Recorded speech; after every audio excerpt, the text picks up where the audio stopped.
If you've got 5 minutes, we've got 5 tips. 5 tips to save you time and improve your workflow for 3D programming. Here we go. Selecting geometry is a big part of CAD/CAM programming, so what are some tips to speed things up? When selecting multiple entities at a time, instead of selecting one at a time, use shift-click to select the chain. Just hold shift on your keyboard and then left-click on the closed shape. Now, if you're selecting holes that are the same size, instead of selecting them one by one, like I'm doing here, what you can do is pick and match all by the same size. Selection mode, you can do pick and match by radius or other methods.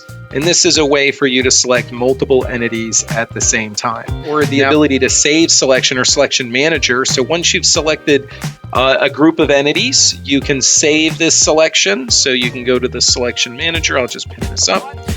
You can save it. You can rename this geometry. And then when you need to select them again, you can pick from the new Save Selection Manager. Everybody machines holes, so anything you can do to speed this process up is guaranteed to increase your throughput. So what can BobCam help with? Well, we have hole recognition. And what's really nice about this is it will pick up the different hole types, the counter borders, you have filters to limit the sizes. This table comes up so you can turn hole sizes off, update information, change the type of it, and just program holes much faster than ever before because you can pick up more information about it, even on imported models, even with just extrude cuts, okay? And the lead style is going to be point. Okay, and the lead from center option turned on. And what this will do is make sure that you lead from center for all of your chamfer routine. Rough parts faster by using automatic toolpaths that use your workpiece and stock selection to drive where toolpath is created. So we have a feature set up in the tree here.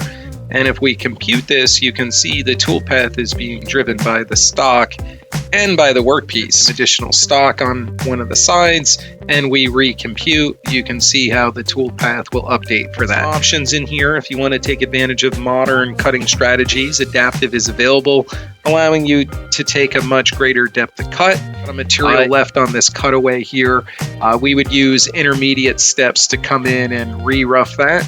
So we can add some additional steps here to come in and knock down the material that would be left behind. Have link control with this threshold value that will keep the tool down when it repositions versus having it go to clearance in between those passes. So that will save.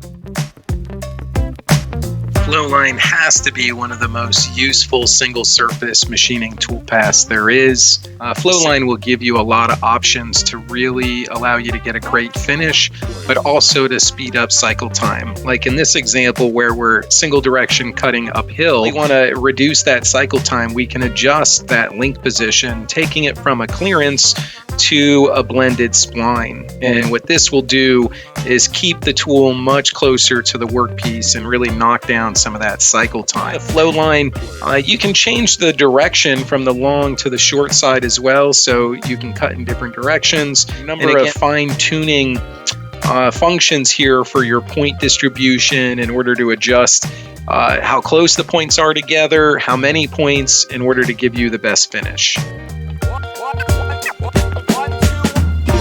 At least for me, when it comes to 3D, one of the most requested questions is how to break an edge in 3-axis. It's just a very common thing that comes up. You don't need to be a mold maker in order to run into these types of scenarios.